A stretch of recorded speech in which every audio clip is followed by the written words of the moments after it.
বঙ্গবন্ধুকে জাতির পিতা মানেন না নাহিদ ইসলামরা, অথচ তাকে যখন খালেদ মহিউদ্দিন টকশোতে জিজ্ঞেস করলেন যে আপনাকে যদি দায়িত্ব দেওয়া হয় যে বাংলাদেশের জাতির জনক কে, অর্থাৎ বাংলাদেশ রাষ্ট্রের সৃষ্টিতে সবচেয়ে বেশি ভূমিকা কে পালন করেছেন, তখন আপনি কার নাম বলবেন?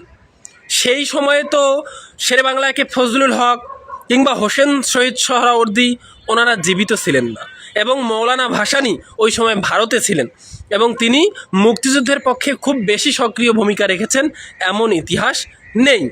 তাহলে আপনাকে যদি প্রশ্ন করা হয় যে আপনি কাকে বাংলাদেশের রাষ্ট্রের জনক হিসেবে স্বীকৃতি দিতে চান, তিনি তখন কোনো উত্তর দিতে পারেননি। তখন তিনি বলছেন যে এখানে আসলে বিষয়টা এভাবে দেখলে হবে না, আমাদেরকে অনেক কিছু বিবেচনা করতে হবে, অমুক তমুক, মানে কথা ঘুরাচ্ছেন। তিনি কোনো সলিউশন দিতে পারছেন না। এইখানে সলিউশন দেওয়া সম্ভব না ভাই।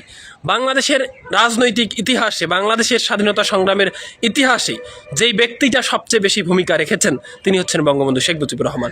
তার নেতৃত্বেই মুক্তিযুদ্ধ হয়েছে। সেই সময়ের মুক্তিযুদ্ধের ভিডিওগুলো আপনারা দেখুন, তখন সবাই এক হয়ে স্লোগান দিচ্ছে তোমার নেতা আমার নেতা শেখ মুজিব শেখ মুজিব।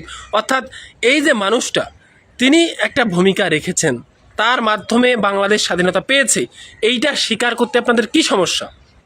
আপনারা এত ভয় পান কেন? যে মানুষ যতটুকু সম্মান পায় তাকে সে সম্মানটা শেখ হাসিনা জাপানের একটি গণমাধ্যমকে সাক্ষাৎকার দিয়েছেন। তিনি আবারও বলেছেন যে তিনি ডিসেম্বর মাসেই বাংলাদেশে ফিরে আসবেন। তিনি জানেন যে তিনি ফিরে আসলে হয়তো তাকে অ্যারেস্ট করা হবে, এমনকি তার জীবনের শঙ্কা রয়েছে, অর্থাৎ তাকে হত্যা করে ফেলা হতে পারে। এরপরেও তিনি বলছেন যে তিনি বাংলাদেশের মাটিতে মরতে পছন্দ করবেন। প্রিয় দর্শক, এমন ঘোষণা তিনি কিছুদিন আগে রয়টার্সকেও দিয়েছিলেন, অর্থাৎ রয়টার্সকে যখন তিনি সাক্ষাৎকার দেন তখনও তিনি এই ধরনের কথা বলেছিলেন, এবং এখন জাপানের সংবাদ মাধ্যমকে ইন্টারভিউ দিয়ে তিনি আবার একই ধরনের কথা বললেন। এবং তিনি মনে করেন যে বাংলাদেশে বর্তমানে প্রহসনের বিচার চলছে এবং তিনি বাংলাদেশে উপস্থিত হয়ে আদালতে আত্মসমর্পণের মাধ্যমে প্রমাণ করবেন যে এখানে প্রহসনের বিচার চলছে। প্রিয় দর্শক, আপনারা কি মনে করেন যে তিনি আসলেই ডিসেম্বর মাসে ফিরবেন? আপনাদের মতামত আমাদেরকে জানাবেন। ধন্যবাদ প্রিয় দর্শক। আওয়ামী লীগ নাকি বাংলাদেশকে ভারতের কাছে বিক্রি করে দিয়েছিল, শেখ হাসিনা নাকি ভারতের দালালি করতেন। তো আমরা ডক্টর ইউনূসের শাসনামলেও কেন দেখলাম না যে কি কি চুক্তির মাধ্যমে শেখ হাসিনা বাংলাদেশকে বিক্রি করলেন? এবং এখন বিএনপি সরকার ক্ষমতায় আসার পরেও কেন সেই চুক্তিগুলো প্রকাশ করা হচ্ছে না?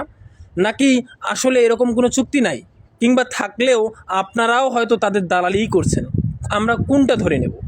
আমি বিএনপির পক্ষ হইয়া, বিএনপির তরফ হইয়া অনেকের লোকে অনেক মিছিল মিটিং সমাবেশে গেছি। ছাত্রদের যত আন্দোলন, প্রতিটা আন্দোলন আমি ছিলাম। আমি গাড়ি চালান বাদ দিয়ে আমি ছিলাম। এখন আমি দেখতেছি যে আমি যে সময়টা দিছি পুরোটাই ফাও কমে নষ্ট করছি। ভাবছিলাম, শুনছিলাম, দেখছিলাম যে শেখ হাসিনা স্বৈরাচার চোর, এখন চোর খেতে দেশে ডাকাত নিয়েছি।